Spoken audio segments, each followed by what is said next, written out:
One of the most controversial subjects in recent years in the field of hypnosis is the Russian scam video real? Now, before you watch this particular segment of our video, I recommend you pop on the internet, and if you haven't seen it, search for Russian scam.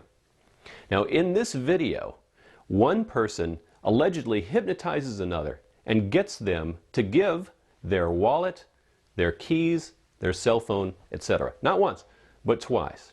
The question is this real? Is this a setup? Well, watch the video where I explain exactly how this could be done. What you have just learned is legendary.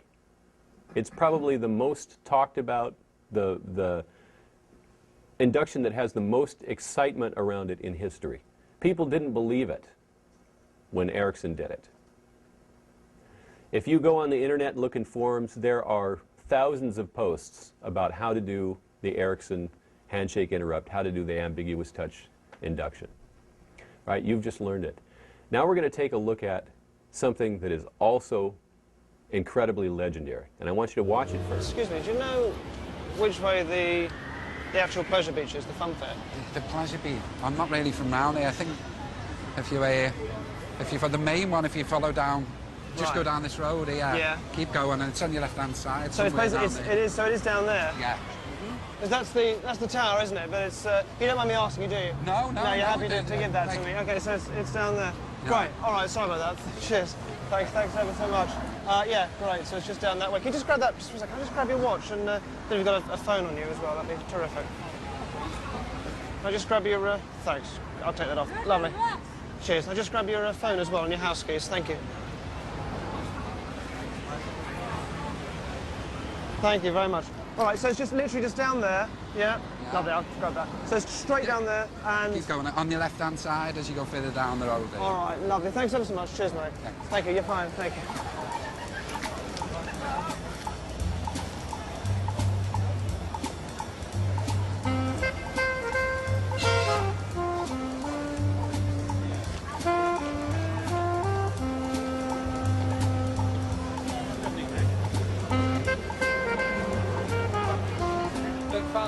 Oh, thank you very much.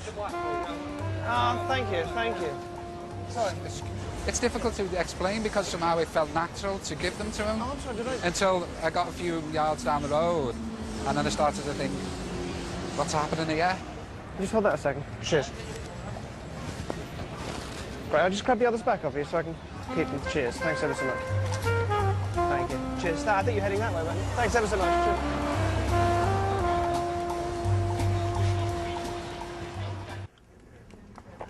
A little scary. A little scary, right?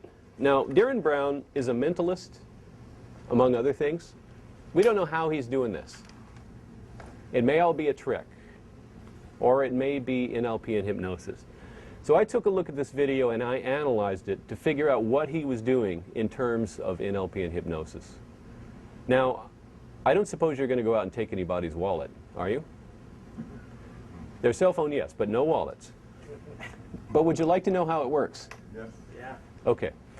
Now, you discovered when you were doing some of those inductions that you've done earlier that it's at first difficult to layer things on top of one another. So, okay, I have this movement that I do, but then I forget to do the words. Okay, I've got the words, but I didn't get the movement right.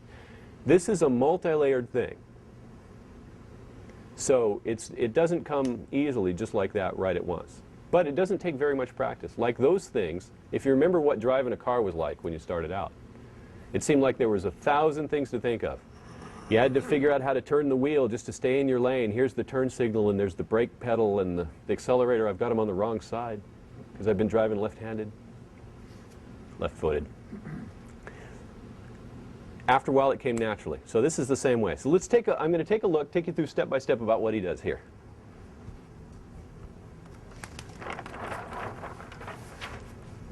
This is how he starts. One of the first things he does is generate rapport. Now, if you know anything about NLP, you know that you can create rapport by matching somebody's physiology, right?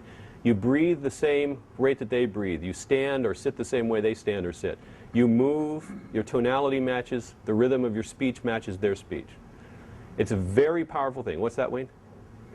You mirror or match, as it's called in NLP. So did you notice he came in, and one of the first things he did was point. You see the other guy's arm come up? Their arms went up almost in unison. That means rapport. Now, I don't know if he did anything to generate rapport or whether he was just checking to see if it was naturally there. Because he wants to know, can he lead this person? So he took a motion. When that guy took a motion up, he said internally, I would imagine, this guy's following my suggestions, verbal or not. Now, I'm going to tell you a way to generate rapport that I think is incredibly powerful. And it's a little secret to doing it. And I haven't heard about this secret in very many places. So here it is. If you want rapport, assume you have it. Assume you have it. The Schwarzenegger technique. So, there's a little mental trick that I use to do this, and it's not thinking I'm king of the world. That was the other one. It is imagine that it's your best friend that's sitting across from you or standing across from you, but you're playing a little game. Your little game is that you're pretending not to know each other. So now think about this. If I was to meet Dennis for the first time, and I didn't know him, it would be kind of like this. Oh, hello, Dennis. My name's Keith. How are you? I'm fine. Okay. Now, what happens if I pretend he's my best friend, which he's not. He's at least third down the list. But what if I were to pretend he was my best friend, and I was pretending that we were playing a game? You feel it. You feel it, right? Hey, it's good to see you. Hi, my name's Dennis. Yeah, my name's Keith. Does it feel different? It does. What does it feel like? It feels connected. It feels very warm. The smile just lightened everything. That's where I wanted to go. So try this for just 10 seconds. Turn around and greet somebody like you've never met them, and then pretend they're your best friend and that you're playing this game that you don't know each other. Go ahead and try it. Greet each other. Did you feel it? Yeah. It can be an amazing difference, right? Now, when you are doing street hypnosis, it's important to generate rapport very quickly. You can do the matching, the mirroring stuff where you mirror their body, their breathing, their rate of speech. If somebody comes up to you and they're talking very slowly, it's probably very important to talk slowly. In fact, I had a guy call me a few weeks ago. He'd bought a program of mine called the Practical Guide to Rapport and Advanced Rapport. And he was giving presentations to his CO. He'd been in Iraq, and it was his job to kind of rework procedures that the soldiers over there did. So he would figure out something that he thought would save lives. Then he would present it to his CO. The guy wasn't taking any of his suggestions. And he thought people might be dying because of this. He called me up and he said, look, I don't know what to do. But he said it about like this. He said, Keith, I have your program, and I still need some help on generating rapport. I don't know what to do. What is it that I should do? And I said to him, I said, well, I'm not there in your situation, but I'll tell you this. I suspect that if you match their voice rate of speed a little closer to your CO's, you will close the deal. Here's what I suggest to you. Go out and just record some conversations. People talking at different speeds, and then practice those. Do that for a couple of days, and you will have incredible flexibility in how you can talk. He called me back up. I just thought, well, what the heck, I gave him some advice. He called me up a couple of weeks later and said it was like magic. His life had changed, right? Sometimes a very small thing will make a huge difference. So I encourage you to do all that matching and mirroring, making sure you match their voice tone, their pace. But if you want to do it quickly, assume rapport. They're your best buddy. And you're just playing a little game. Okay? You can check for some sort of behavioral lead like Derren Brown did, where he stepped back to see if the guy would step with him. He raised his hand to see if the guy would raise his hand. He doesn't do that every time he does this. The next thing he did, if you have rapport with somebody and you generate an emotional state, what are they going to do? Respond. They're going to respond in some way. So what he does is he generates confusion.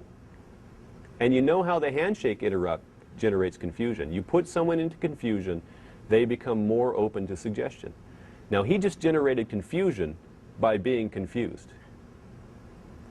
He would go, do you know the way to the pleasure beach, the fun fair? And of course the guy was confused anyway because he didn't know. I'm not from around here. You know, that was the worst accent I've ever heard. But pointing this way, Derren Brown says, so that way's the tower, but this way is the... Just confusion. Okay, so he created confusion. Now, as a teacher, and maybe this is a little different than you're used to thinking about teachers, but as a teacher, I spend part of every day figuring out how I can generate confusion. Because I know that a confused mind is an open mind, right? That's when you can really get suggestions in. So you can consider ways that you can generate confusion as well, besides just confusing language and ambiguous touch. The next thing that he does, or he does all these things almost simultaneously. He opens a context. He opens a subject. And we'll explain why this is important in a minute. Which way to the pleasure beach? I don't know what a pleasure beach is, but I like those two words. Okay, everybody with me? Let's go to the beach. Let's go to the pleasure beach. So, walks up, generates rapport, checks if the guy's following his suggestions, creates confusion, opens up a context. His context creates the confusion as well. Which way? Nobody knows which way. Here's what happens when you do something called stack realities. Okay, if I start to say, you know, what you just said reminds me about my grandfather, my uncle, and his cousin. And they were walking to go fishing at this little pond that I used to fish at as a boy. And as a boy, when I fished there with my cousin, I used to think about my uncle, my grandfather, and my uncle's cousin. Now, when we caught a fish, it was interesting because I began to think about what that fish's life must have been like. And you see how I'm opening up realities? Yeah. So that is the open loop? Yeah. I'm starting stories and never finishing them. Right? Thank you. Now, what tends to happen is if you open contexts and stack them on top of one another, the deeper you go, the deeper they go. The stuff that you say down here in these stories that are in the middle tends to drop out of consciousness. And it tends to create amnesia for it. Okay? So he's opening up a... Zone out. They zone out. They don't remember it. There's a wonderful story about a guy who was experimenting with post-hypnotic suggestions. And this kind of speaks to the question of how long do they last. And so he had a friend of his who was going to be at a dinner party. It was a woman. And he hypnotized her and suggested something outlandish. He said, well, I'll tell you what. In the middle of the dinner party, at some specific cue, you're going to stuff a bunch of flowers in a shoe and put them in the middle of the table. There's no possible explanation for this, right? So in the middle of the dinner, she gets up, takes her shoe off, stuffs the flowers in the middle of the shoe, and puts them in there. And so he says to her, what are you doing? And she says, oh, I'm just a little thing. I'm just curious. He says, could your reason possibly be for putting flowers in the middle of the shoe? She says, well, you know, I have a vase at home that's shaped a little bit like this, and I wanted to see what it looked like with flowers in it. He said, no, I hypnotized you and gave you a post-hypnotic suggestion. She said, no, I just want to see what the flowers look like in the vase. And in fact, she started to argue with him. And so he eventually dropped the subject. So when you give somebody a post-hypnotic suggestion and you create amnesia for it, it begins to seem to them like a normal part of their behavior. Now when I tell that story, people start to say, some of them say, well, that's scary. And then I say, but that's how you are. The stuff that you're doing in your life right now is as a result of hypnotic suggestions. Maybe that took place in childhood. Maybe that took place at a later part. Maybe that you made through dropping behavior into your unconscious. When we talk about these units of behavior like a handshake interrupt, the reason that you can interrupt a handshake and people go into trance is because it's seen by the unconscious as one unit of behavior. Well, guess what? If you've had to ever teach a kid how to tie a pair of shoes, tie shoelaces, you really don't tie shoes. You understand that you don't know how to do it. You just do it. It goes like this. In your mind, it's one unit. But at some point, you went, I got to go over, under, around. I got to make two big loops, pull the loops around and through, right? Then you forget it. It drops into unconscious consciousness. It is one unit of behavior. If you get interrupted in the middle of tying your shoe, you'll go, what? There'll be a good 2 or 3 seconds where you don't know what on earth to do, unless you've taught someone to tie it. When you teach someone consciously, you have to go back, bring it up consciously, break it down step by step. So any behavior that the unconscious sees as one unit of behavior, if we break it in the middle, no instructions there. We get to provide the instructions. So, and that's why the handshake works. That's how driving works. Now, once you get a little bit of confusion, you want to start embedding suggestions. Now, we talked a little bit about embedded suggestions today, and the truth is, for most embedded suggestions, you need to establish a pattern. So I taught you to establish a pattern of pausing, then landing on the phrase with a certain tonality, and then pausing again. Well, Derren Brown doesn't really have time to do that. So he just kind of fires suggestions in a reasonably commanding tonality, but not harsh. And what he does, he says, you don't mind giving me the, you don't mind telling me where it is, do you? Oh, no, no, no, no. You don't mind giving that to me. He points back and forth at the guy's wrist when he does this. You don't mind if you give that to me. Give that to me. Oh, no, no, no. I don't mind. He started embedding suggestions. He's gotten agreement from that guy to follow his suggestions as well. Oh, no, no, that's fine, yes. There's another video of his where, oh, and he says it later on. Just he fires commands in. You're fine. Did you hear that? You're fine. You're heading that way, I believe. And did you see that how the guy went, yeah, I guess I don't know where I'm heading. Well, that makes sense. I'm heading that way. Let's go. Okay, so embedding suggestions agreement.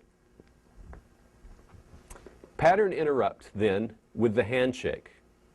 Now, you don't have to do this with a handshake. You can do this with any kind of pattern interrupt, okay? But he goes up for the handshake, interrupts it, grabs the guy's hand, just talking nonsense while he's grabbing the guy's hand, just enough to occupy his conscious, puts a water bottle in it. The guy's arm is cataleptic. So, he's gotten rapport,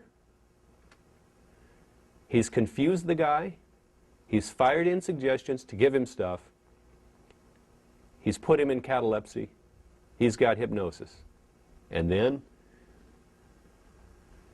and by the way, the handshake is the second context that he opens up. So first it's directions, second is the handshake, boom, he stops it right smack in the middle. And then he starts giving direct suggestions. Just give me your wallet, give me your keys, give me your cell phone. And is the bottle like an anchor for this whole thing? Yeah, and it can be. We'll get to that later, okay? So he's cataleptic, arm's cataleptic.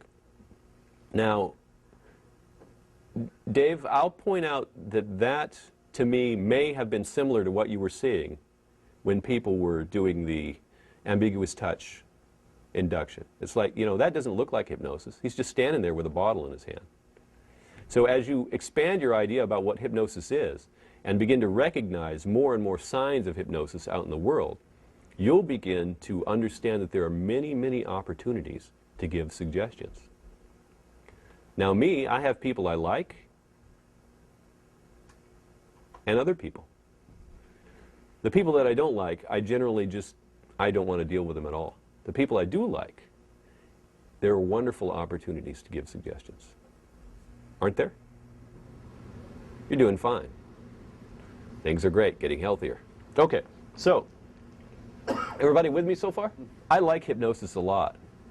And so when people say, well, are you going to hypnotize somebody against their will? I have a very, very broad view of hypnosis.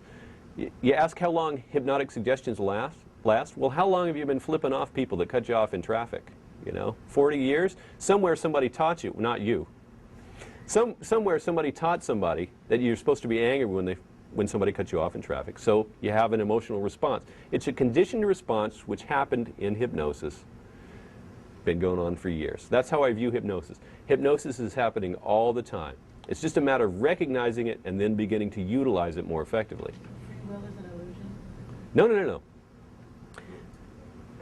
Again, I view it more as an invitation. Okay. An invitation for the unconscious to participate. That's what you said. An invitation for the unconscious to participate and hand me its wallet. Okay, he closes the interrupt, closes the initial loop, the directions, embeds a suggestion that says you're fine. Now remember, you open up this loop, where's the pleasure beach?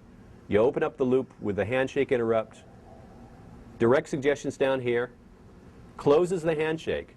Now when you do a handshake interrupt, if it's done very, very well and artful, what happens when you close the interrupt by shaking the hand is that sometimes what happened in between here and here drops out of consciousness. Again, the unconscious views a handshake as one unit of behavior.